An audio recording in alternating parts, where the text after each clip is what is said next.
My fiancé cheated on me with my father. I'm shocked what happened next. For as long as I can remember, my life was steady, predictable, and, at least on the surface, content. My name is Mark, and at 32, I believed I was on the verge of living the life I had always dreamed of. I had a great job, a beautiful fiancée named Emma, and a family that, despite its quirks, I trusted implicitly. What more could a man want? Emma and I met during her freshman year of college. I was a year ahead of her, and we first crossed paths in the dorms. It was a casual, chance meeting, one of those moments that doesn't seem significant until much later. Over time, our connection grew. We discovered that we were practically neighbors back home, only 2 towns apart. I began giving her rides during breaks, and those trips turned into hours of conversation, laughter, and eventually, love. She was everything I'd ever wanted in a partner. Smart, driven, compassionate, and effortlessly kind.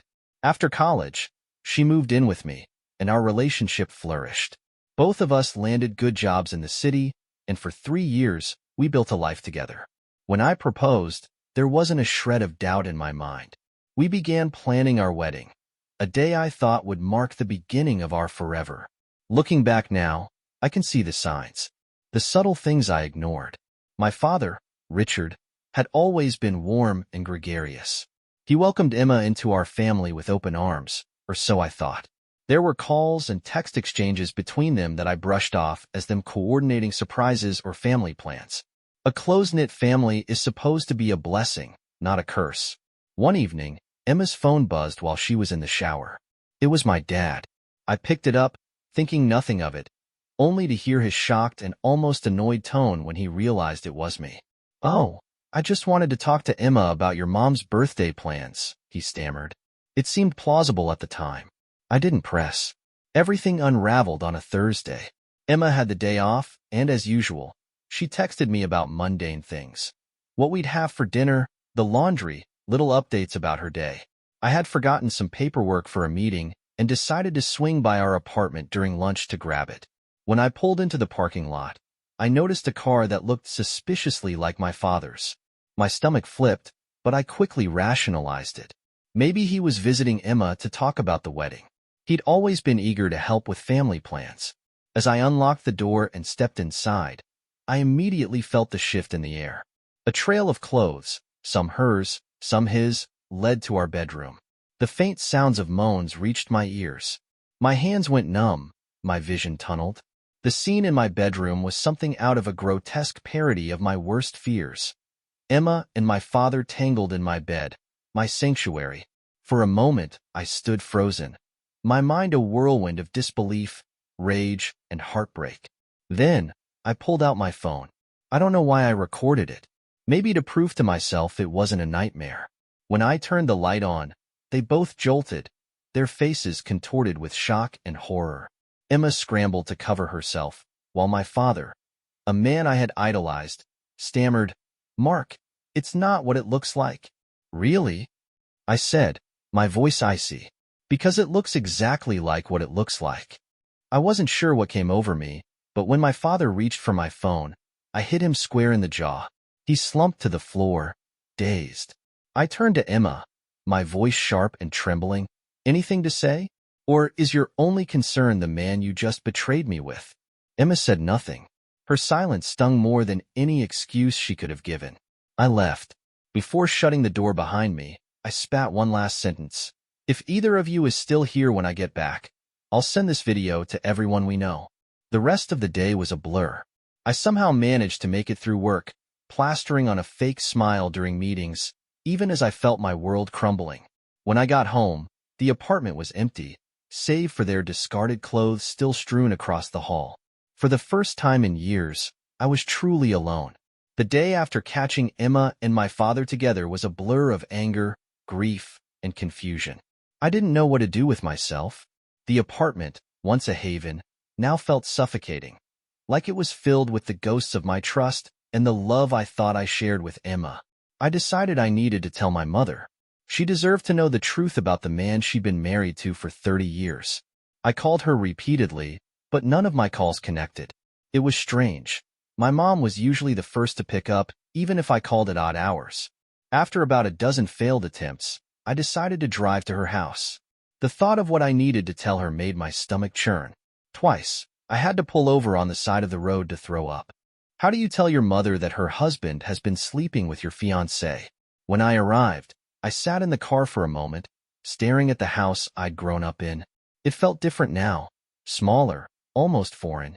Just as I worked up the courage to get out, the front door flew open, and there she was. My mom, Regina. Only instead of her usual warm, welcoming demeanor, she looked furious. "You have the audacity to show up here after what you did to your father," she shouted, storming down the driveway toward me. I froze, completely taken aback. "What are you talking about?" She launched into a tirade, accusing me of assaulting my father. According to her, my dad had told her that I hit him when he tried to stop a fight between me and Emma. She called me an abuser, said I was unhinged, and even claimed that Emma wasn't ready to forgive me yet, but she hoped someday she would. My chest tightened as she spoke. I felt like I was trapped in some kind of twisted alternate reality. "Mom," I said, my voice trembling with a mixture of rage and despair, "your husband wasn't breaking up a fight. He was in bed with Emma." Her face fell, the anger draining away as my words hung in the air. "I have proof," I continued, pulling out my phone. "If you don't believe me, I'll send you the video." She hesitated for a moment before nodding. I sent it to her, watching as she fumbled with her phone, her hands shaking. As the video played, her face contorted in horror. She didn't even finish it before lowering the phone, staring at me with tears streaming down her cheeks. I didn't know," she whispered, her voice cracking. "Of course you didn't," I said, my tone bitter. "But instead of hearing me out, you chose to believe him. You chose to believe that your own son was the villain in this mess." She tried to apologize, to explain her reaction, but I couldn't listen. Too much had been said, words that couldn't be taken back. I turned and walked back to my car. As I backed out of the driveway, I caught a glimpse of her standing there, sobbing. For a moment, my heart ached for her, but I couldn't bring myself to go back. When I got home, I was overwhelmed by the need to erase every trace of Emma from my life. I boxed up all her belongings, tossing them haphazardly into the nearest containers. Her clothes, her books, the framed photos of us smiling like idiots, all of it went into the same pile. I placed the boxes near the door, knowing I couldn't legally kick her out since she had been living there, but I didn't care. She wasn't welcome. Next, I turned to the remnants of my family life. Anything that reminded me of my parents, the family portraits, the knickknacks my dad had given me over the years, was packed away and sent to storage. My family had been my foundation, and now it was crumbling beneath me. That night, I texted Emma's parents. I kept it short and to the point. "I'm calling off the engagement. Emma's been cheating on me. Her belongings are packed and ready to be picked up. Thank you for everything you've done for me." Her parents didn't respond right away, but I didn't expect them to. I couldn't imagine how they'd react to the news. In the days that followed, the weight of everything started to hit me. The betrayal wasn't just about Emma or my father. It was about the collapse of the life I thought I had. I realized I didn't just lose my fiancé. I lost my family, my trust, and a piece of myself. I called my doctor to schedule an STD test, a humiliating but necessary step. I also started searching for therapists in the area. The anger and grief were consuming me, and I knew I needed help to process everything. 1 week after the confrontation with my mother, Emma's parents came to pick up her belongings. They were kind, but the tension was palpable. Her mother cried, apologizing profusely for Emma's actions. Her father was quiet, his face a mixture of shame and anger. "She's staying with us," her father said, his voice low. "For what it's worth, we didn't raise her to be this way." I nodded, unable to find the words to respond. After they left, I stood in the now empty apartment. The silence was deafening, but for the first time, it didn't feel oppressive. It felt freeing. In the weeks following the implosion of my life, I threw myself into the only thing I could control: work.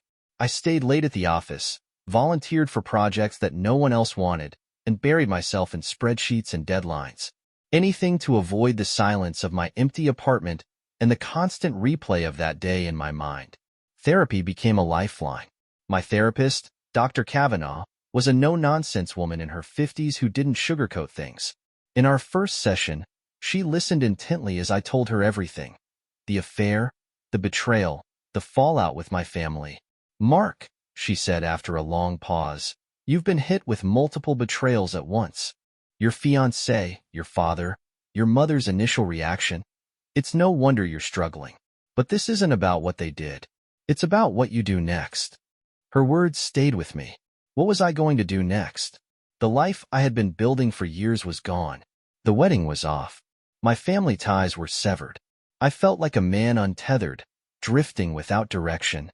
One day, I decided to reach out to my best friend, Jake. He had called me relentlessly after I first told him what happened, but I'd been too consumed by my own misery to respond. Now, I needed to talk to someone who wasn't a therapist or a colleague. When Jake showed up at my apartment, he brought 2 six-packs of beer and a pizza. He didn't say much at first, just sat with me as we ate in silence. Finally, he spoke. "I've been trying to give you space, man, but I don't know what to say." "Your dad? Your dad? What kind of sick, twisted?" He stopped himself, shaking his head. "Sorry, I just can't wrap my head around it." "Neither can I admitted. "Every time I think about it, it feels like I'm reliving it." "And my mom?" "She believed him over me. I can't even go back to my parents' house." Jake nodded, his jaw tight. "You don't need them, Mark. You've always been the one holding that family together. Maybe it's time to let them figure out their mess on their own." His words felt like a small, steadying hand on my shoulder. For the first time in weeks, I felt a flicker of something I hadn't in a while: hope. A few days later, I received an unexpected text from my mother. It was short and tentative. "Can we talk? Please." I stared at the screen, torn. A part of me wanted to delete the message and block her number. But another part of me, the one that still remembered how she used to bandage my scraped knees and make my favorite cookies, couldn't ignore her. I replied, agreeing to meet at a neutral location. We decided on a small cafe in town. When I walked in, she was already there, sitting at a corner table with a cup of tea. She looked older. Her usually immaculate hair was slightly disheveled, and her eyes were red-rimmed. "Mark," she said softly as I sat down, "thank you for coming." I didn't respond, waiting for her to speak. "I owe you an apology," she began, her voice trembling. "I should have believed you from the start. I was so blindsided by what your father told me. I couldn't process it. But after seeing that video," her voice broke, and she covered her face with her hands, "I don't even know who he is anymore." Her words should have been comforting, but they weren't. "You didn't just choose not to believe me, Mom," I said, my voice sharp. "You called me an abuser. You sided with him, without even giving me a chance." "I know," she whispered. "I was wrong. I see that now. I've confronted your father. He admitted everything." That caught me off guard. "He admitted it?" She nodded. "He didn't even try to deny it after I showed him the video. He just sat there, looking ashamed. I kicked him out of the house, Mark. I told him I need time to figure out if I can ever forgive him." Her words hung in the air between us. I felt a strange mix of vindication and sadness. My mother, the woman who had always been the glue of our family, looked completely shattered. "I don't know what to say, Mom," I admitted. "It's going to take me a long time to even consider forgiving you." "I understand," she said, tears streaming down her face. "But I hope you'll let me try to earn back your trust." The next major hurdle came when Emma texted me, asking to meet. My first instinct was to say no, but a part of me wanted closure. I agreed to meet her at a park near our old apartment. She looked pale and nervous when she arrived, clutching her purse like it was a lifeline. "Mark," she began, her voice shaky. I don't even know where to start. I'm so sorry for what I did. I never meant to hurt you." "Then why did you?" I asked, my voice cold. "Why my father, of all people?" She flinched, looking down at her hands. "I don't have an excuse. It just happened. He was so charming, so attentive, and I was feeling lost. But that's no excuse. I know that." "You destroyed everything," I said, my anger bubbling to the surface. You didn't just cheat on me. You betrayed me in the worst possible way. Do you even realize what you've done to my family? Her tears started to fall, but I didn't feel any sympathy. I stood up, ready to leave. You'll get your things from your parents. Don't ever contact me again. As I walked away, I felt a strange sense of relief. For the first time since this nightmare began, I felt like I was taking a step forward. After my meeting with Emma, I felt a sense of closure, albeit a bitter one. She was out of my life, and I was determined to keep it that way. But the wounds left by her and my father's betrayal weren't so easy to heal. It wasn't just the infidelity. It was the unraveling of everything I thought I knew about love, trust, and family. I avoided my parents' house like the plague. My mother called occasionally, leaving voicemails that were a mix of updates on her separation from my father and pleas for me to give her another chance. I didn't return her calls. The pain of her initial betrayal still felt too raw. A few weeks later, I got an unexpected call from my Aunt Lydia, my father's younger sister. She had always been the outspoken one in the family, the one who wasn't afraid to tell it like it was. "I heard about what happened," she said bluntly. "And let me tell you, Mark, this isn't the first time your father's pulled something like this." I felt my stomach drop. "What are you talking about?" There was a long pause. Then, Lydia sighed. "I probably should have told you this years ago. Your dad has a history. I've known about his affairs for a long time. It's one of the reasons I distanced myself from him and your mom." Her words hit me like a freight train. "Why didn't you say anything?" "I thought it wasn't my place," she admitted. "I figured if your mom wanted to stay with him, that was her choice. But now, after what he did to you, I can't stay silent anymore. You deserve to know the truth." Lydia went on to tell me about the numerous affairs my father had over the years. Some were brief, others lasted months, but he always managed to cover his tracks, or so he thought. My aunt had caught wind of his infidelities through mutual acquaintances and her own observations, but my mother had either been oblivious or chosen to look the other way. "Your mom's stronger than she seems," Lydia said. "She probably thought staying with him was better for you and your siblings, even if it meant sacrificing her own happiness." Her words opened a floodgate of memories. Little moments that hadn't made sense at the time came rushing back. The late nights my father claimed to be working, the tension that sometimes lingered between my parents, and the hushed arguments I occasionally overheard as a kid. I thanked Lydia for telling me the truth, but the revelation left me reeling. My father wasn't just a flawed man who had made one terrible mistake. He was a serial cheater who had spent decades deceiving everyone around him. In therapy, I unpacked this new information. Dr. Kavanaugh helped me see how my father's actions had shaped my own understanding of relationships. "Your father's behavior likely set the tone for how you viewed trust and loyalty," she said. "It's not surprising that his betrayal hits so deeply. It's not just about Emma. It's about the pattern he's perpetuated and how it's affected your life." She was right. My father's infidelity felt like a betrayal not just of my mother, but of the entire family. It was a betrayal of the image of stability and loyalty I'd clung to for so long. Amidst all this turmoil, I started to find small pockets of light. Jake, my best friend, remained a constant source of support. He insisted I join him for weekly hikes, dragging me out of the apartment when I would have otherwise wallowed in solitude. The fresh air and physical activity worked wonders, clearing my mind in ways I hadn't expected. I also began to reconnect with old friends I'd lost touch with over the years. One of them, Sarah, had been a close friend in college before life had taken us in different directions. When I reached out to her on a whim, she responded enthusiastically, and we met for coffee. Talking to Sarah was like a breath of fresh air. She was warm, empathetic, and refreshingly honest. I found myself opening up to her about everything: the affair, the fallout with my family, and the doubts I had about myself. She listened without judgment, offering quiet encouragement when I needed it most. "Mark," she said during one of our conversations, "what happened to you is awful, but it doesn't define you. You're more than this moment of pain." Her words stuck with me. Slowly, I began to see that she was right. My life wasn't over. It was just different. And maybe, in some ways, that was a good thing. As I worked to rebuild my life, I decided to take one final step: confronting my father. He was the only loose thread I hadn't dealt with, and I knew I couldn't move forward without addressing him directly. I arranged to meet him at a diner on the outskirts of town. When I arrived, he was already there, sitting in a booth with a cup of coffee.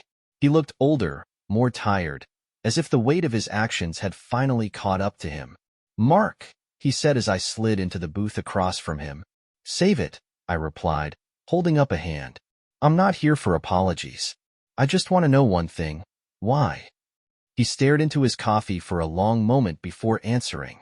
"I don't have a good answer," he admitted. "I've been a selfish man my whole life. I thought I could have it all, the family, the respect, and the excitement on the side. I never thought about the consequences until it was too late." His words were a hollow echo of the man I once admired. "You didn't just destroy your marriage," I said, my voice steady but firm. "You destroyed your relationship with me. You destroyed our family. I don't think I can ever forgive you for that." He nodded, tears glistening in his eyes. "I understand. I hope someday you'll find it in your heart to see me as more than my mistakes." I didn't respond. Instead, I stood up and left, feeling both lighter and heavier at the same time. Walking away from my father that day felt like closing the final chapter of a painful book. There was no satisfaction, no cinematic resolution, just the quiet understanding that I'd done what I needed to do. It wasn't forgiveness, not yet, but it was closure. The months that followed were transformative. Therapy, my friends, and the painful self-reflection I'd been forced into helped me find pieces of myself I hadn't realized were missing. For years, I'd defined myself by my relationships, my role as a son, a fiancé, a friend. But now, I was learning to define myself as just me. One of the first major changes I made was moving out of the apartment Emma and I had shared. It wasn't just about leaving the memories behind. It was about starting fresh. I found a small, cozy place on the other side of town, far from the places I used to frequent with her or my family. The space was mine, and mine alone, and decorating it became a surprisingly therapeutic process. I bought a new bed first, something I'd been avoiding since the day I caught Emma and my father together. It was a symbolic gesture, marking the start of a new chapter. Slowly, I filled the apartment with things that felt like me. A bookshelf overflowing with novels, a record player I'd always wanted but never bought, and a small herb garden by the kitchen window. It wasn't much, but it was home. I stayed low-key with my family during this time. My mother and I kept our interactions polite but distant. She was still living in the family home, though she told me she was considering selling it. My father, on the other hand, was completely cut off. I'd made my boundaries clear, and he respected them, at least for now. Surprisingly, my sister, Amanda, became a stronger presence in my life. She'd been furious when she found out what had happened, especially about our father's betrayal. While we'd always been close, this shared heartbreak seemed to deepen our bond. She became someone I could vent to, someone who understood the complexities of our family in a way no one else could. "Dad always had this way of pretending he was invincible," Amanda said one evening over dinner at my new apartment. "It's weird to see him fall apart like this. I'm not saying he doesn't deserve it. He absolutely does. But it's just strange." "Yeah," I agreed. "It's like realizing your hero is just a deeply flawed human being." She nodded, her expression thoughtful. "Maybe we don't need heroes anymore, Mark. Maybe it's enough to just be human." Her words stuck with me. Through all of this, Sarah became an increasingly important part of my life. What started as casual coffee dates turned into long conversations and late-night texts. She never pushed me for more than I was ready to give, but her presence was steady and comforting. One evening, as we walked through a park near her apartment, she asked me a question that caught me off guard. "Do you think you'll ever trust someone again? Like, really trust them?" I paused, considering my answer. "I don't know," I admitted. "I want to, but it feels far away, you know?" She nodded, a small smile playing on her lips. "I get that. Trust isn't something you just decide to have. It's something you build." Her words resonated with me. Trust wasn't something I could rush or force. It was something that would come with time, if I was willing to work for it. As the seasons changed, so did I. I started focusing on myself in ways I never had before. I took up running, something I'd always hated, and found that it helped clear my mind. I started reading more, losing myself in stories that reminded me of the resilience of the human spirit. I even tried my hand at painting, though the results were more abstract than intentional. For the first time in a long time, I felt like I was rediscovering who I was, not as someone's partner or someone's son, but as Mark. One day, I received a letter in the mail. It was from my father. I hesitated before opening it, unsure if I wanted to read what he had to say. But curiosity and a lingering hope for some sort of resolution got the better of me. The letter was surprisingly brief. Mark, I don't expect you to forgive me. I don't even expect you to want a relationship with me again. But I need you to know that I'm sorry. For everything. I failed you as a father, and I'll carry that regret with me for the rest of my life. I hope, someday, you can find peace. Dad. I folded the letter and put it away in a drawer. It wasn't enough to fix what had been broken, but it was something. And maybe, someday, I'd find a way to respond. As I moved forward, I realized that healing wasn't about forgetting the pain or erasing the past. It was about carrying it with me, letting it shape me without letting it define me. Sarah and I grew closer, though we took things slow. There was no rush, no pressure. Just two people learning to trust again, one step at a time. My relationship with my mother remained complicated, but there was a sense of mutual understanding between us now. She was trying to rebuild her life, just as I was rebuilding mine. And as for Emma and my father, they became distant memories, cautionary tales of betrayal and broken trust. The journey wasn't easy, and it wasn't over. But as I sat on the balcony of my new apartment one evening, watching the sun dip below the horizon, I felt something I hadn't in a long time: hope. Hope for a future that was mine to shape. Hope for relationships built on honesty and respect. Hope for a life that, though scarred, was still full of possibility. And for the first time since that fateful day, I smiled.